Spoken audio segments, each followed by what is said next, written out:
of our shows were more intensely dramatic. Back of the psychological reason back. I simply don't know. I can't imagine. I mean, you must realize that when I left the broadcast last night, I went into dress rehearsal for a play that's opening in 2 days, and I've had almost no sleep, and I know less about this than you do. I haven't read the papers except What was the the first inkling you had that something was wrong? after it was over. Indeed.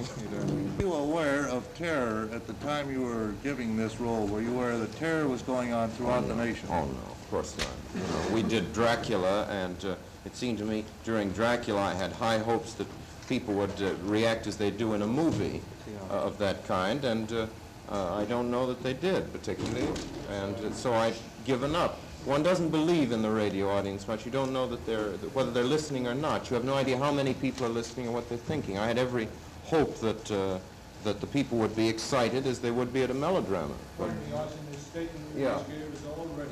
Good. Tone down do it again, but you don't play down the melodramatic effect of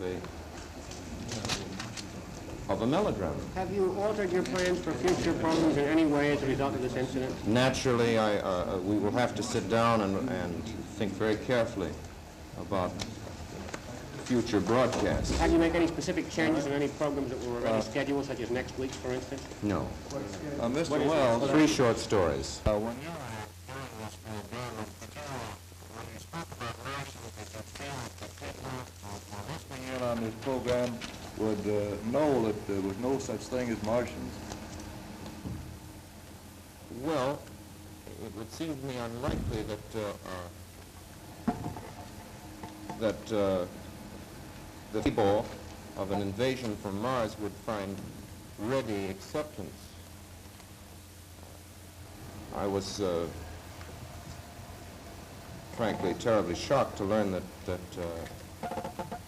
did. No. But I'm primarily the... Mr. Wells, why did you use local towns in this program? Well, H.G. Wells uses local towns addressing an English audience. I was addressing an American audience, so the transplantation was quite logical, it seemed to me.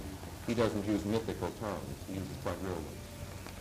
Well, any town doing Yes? that was a mythical town, wasn't it?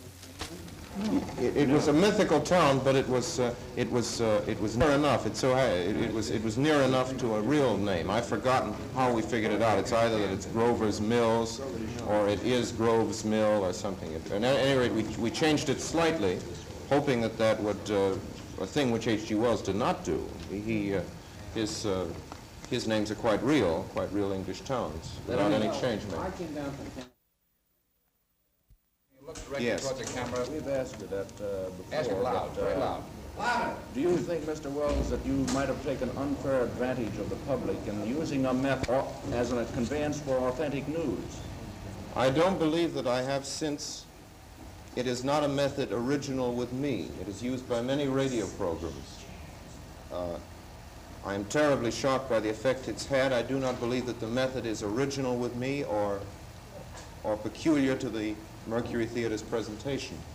Do you think there ought to be a law against such enactments as we had last night as a result of that? I don't know what the legislation would be.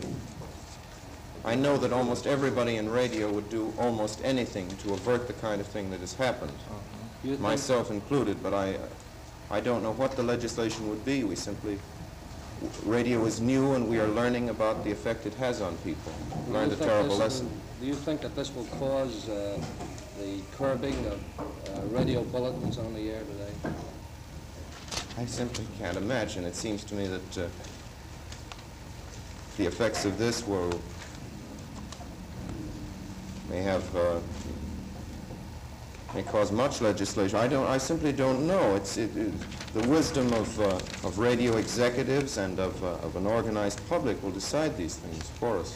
It's not up to me to speak. I'm the Mr. Wells, accused. I was in Europe at the time that Schuschnigg was murdered, And I remember very vividly the way that came through the air.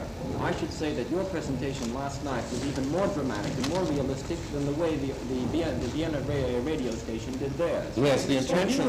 In view of that, don't you think that somebody here would have been able to gauge the reaction which in fact has occurred throughout the United States?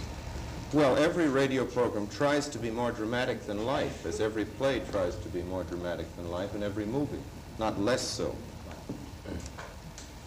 I would have been surprised and hurt, as anybody would, if they'd been told that a presentation was less effective than life. Your own